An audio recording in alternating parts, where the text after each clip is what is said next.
For the last 15 years, Apple has operated under the steady hands of Tim Cook, an operations savant who mastered the supply chain and turned Apple into one of the world's most valuable companies.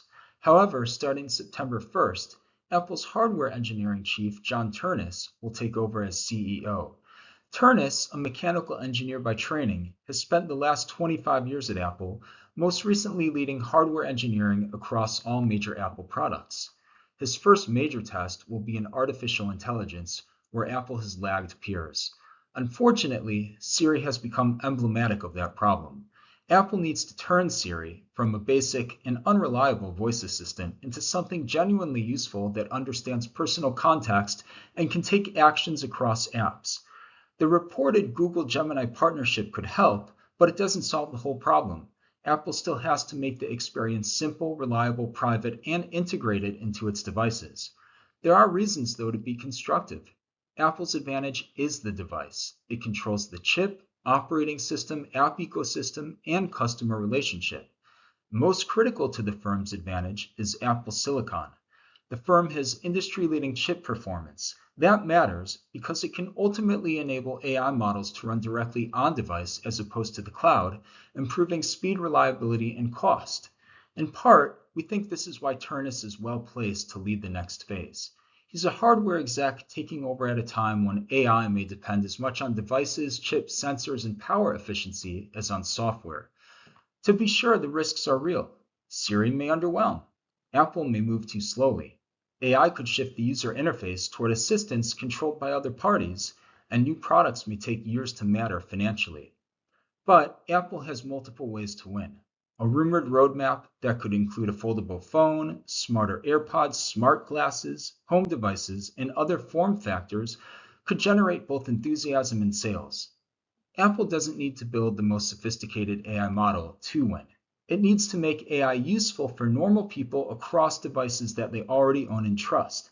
If Ternus can improve Siri, leverage Apple Silicon, and execute on the product roadmap, it could be the start of Apple's next innovation and growth cycle. We remain comfortable with the stock as a core holding and think Ternus was a wise pick. Sticking with the AI theme, the race to secure compute capacity is accelerating. In just the last week, deals exceeding $100 billion in value were announced between several of the leading AI companies and cloud providers. Taken together, the message is clear. Compute has become a competitive advantage. Anyone who uses these models regularly can see that the industry is still capacity constrained. The best models are powerful, but performance is inconsistent.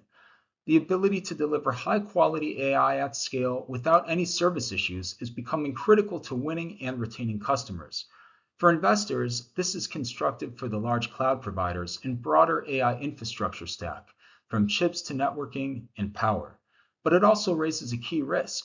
The capital commitments are enormous, and companies need to earn attractive returns. The question is whether monetization will be large enough and fast enough to justify the scale of investment. We think it will be, but that's what investors will be watching for this earnings season. On the subject of earnings, it's a busy week for the market with nearly half the S&P 500's market cap reporting. To date, firms have reported first quarter earnings growth of 15%, and expectations for the full year are robust, with analysts estimating S&P 500 earnings growth of 18%. As we enter the thick of reports, the biggest focus for analysts and investors will unsurprisingly be on AI. For the large cloud companies, that means commentary on demand, capacity constraints, and whether AI workloads are proving real-world value. We'll also be watching for CapEx guidance. We think markets can digest, perhaps even reward, elevated spending plans, as long as those plans are tied to visible demand and don't exceed free cash flow. Outside tech will be focused on whether companies are seeing productivity gains and margin improvements from implementing AI into their enterprises. After all, the spending only makes sense if it improves end customer business operations. And finally, on energy, we'll be watching for margin pressure tied to higher oil and gas prices stemming from the Iran conflict. Higher prices clearly benefit producers in parts of the midstream complex, but for most companies, they're a cost headwind. We think the pressure may be temporary, but it remains an important variable to monitor over the coming quarters. As always, please reach out with any questions. Thank you and have a great week.